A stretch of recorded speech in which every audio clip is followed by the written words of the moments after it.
It's going to create some winners and some losers, to be fair. I am shocked. Shocked.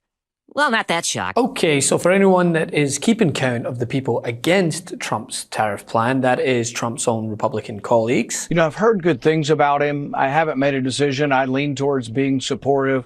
I don't like tariffs, but then again, I don't like the president promoting tariffs. I think tariffs are a tax on the consumer, and they ignore things like with steel. There are 80 workers working in steel buying industry for every worker making steel. So yeah, you can protect certain industries, but it's at the expense of other people. I don't believe that'll be enough for me to want to vote against Bessent, because it's also the president's position as well. I will be vocal in saying that I think tariffs are bad and that international... The nation's biggest retailer, Walmart, which is the world's biggest retailer, tells us it is worried that higher tariffs under the Trump administration could lead to higher prices for consumers at a time when many households are still feeling the effects of lingering inflation. And those warnings from retailers are prompting some shoppers to take action now. I'm working on my pre-tariff list today. I know that I have enough soap already to get me through the next administration. Our allies, out of fear of a trade war. Au fond, moi je trouve que notre rôle ici, au sein de l'Union européenne, c'est pas de commenter l'élection de Donald Trump, savoir si c'est bon ou pas bon. Il a été élu par le peuple américain et il va défendre l'intérêt des Américains.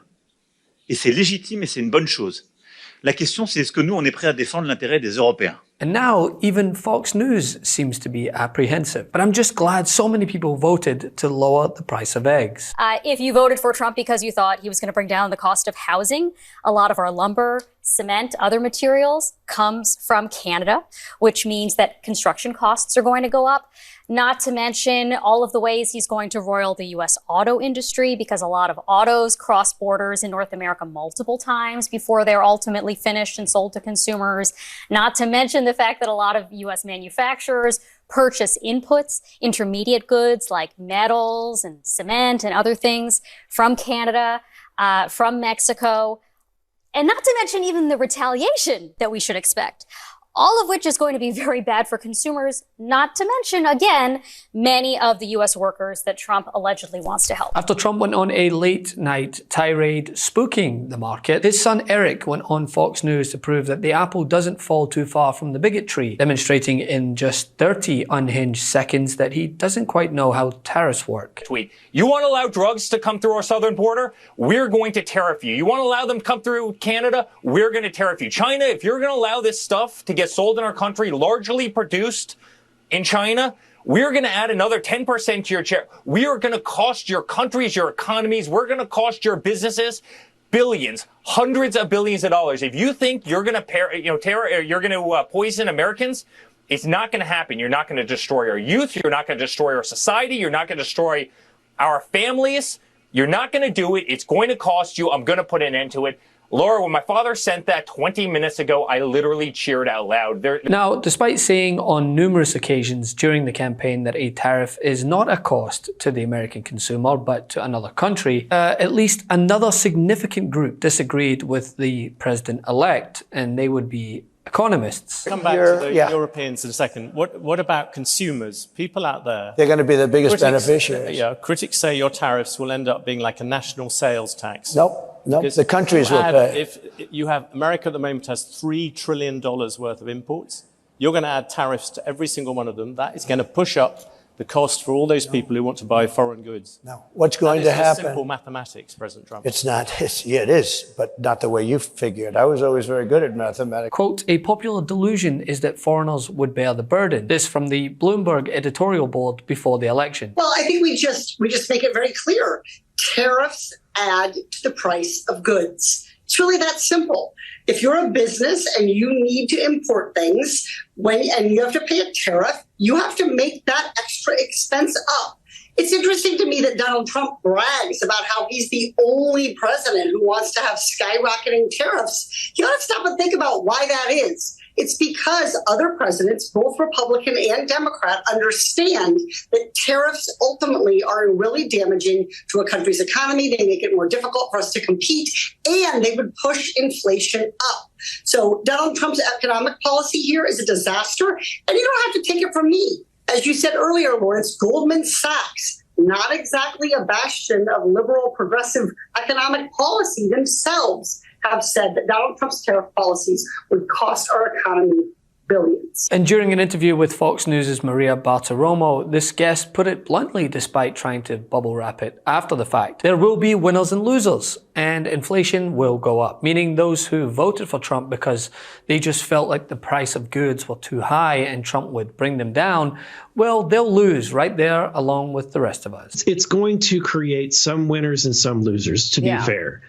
But I do think that overall, it's going to benefit the entire whole of the United States of America. And I think that the overarching inflation is going to be mitigated by the benefit that we're going to receive by some of these trade offsets. So, look, and I think that Trump was successful in getting Mexico to help in the Remain in Mexico policy through his, threat of tariffs. I think that in a lot of cases, these tariffs are mostly meant to try to bend these foreign governments into the will of the United States. So they're allies to us in some of these efforts. And he has. You see, tariffs are paid to the government by the retailer or manufacturer importing the products, not the country where the goods were purchased from. Trump's tariffs may help some companies whose products are already made in the US, but countless economists have warned that tariffs would raise costs for US companies who have to buy goods from abroad. Meaning, yes, the price of goods will go up. So if you voted for the incumbent because you thought grocery prices were too high,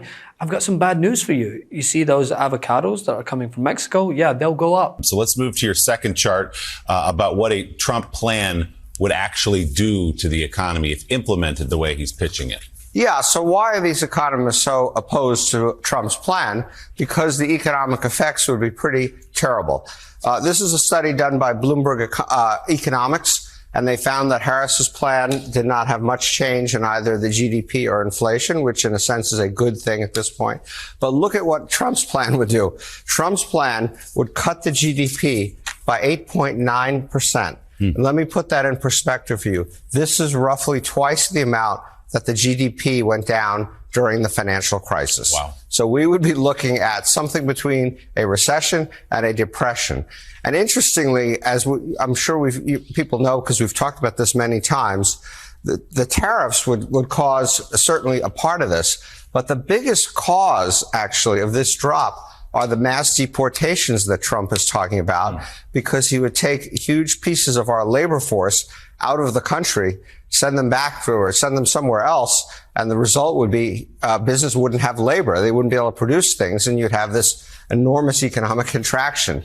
So this is something we've never seen before in terms of scoring a set of policy proposals from a presidential candidate.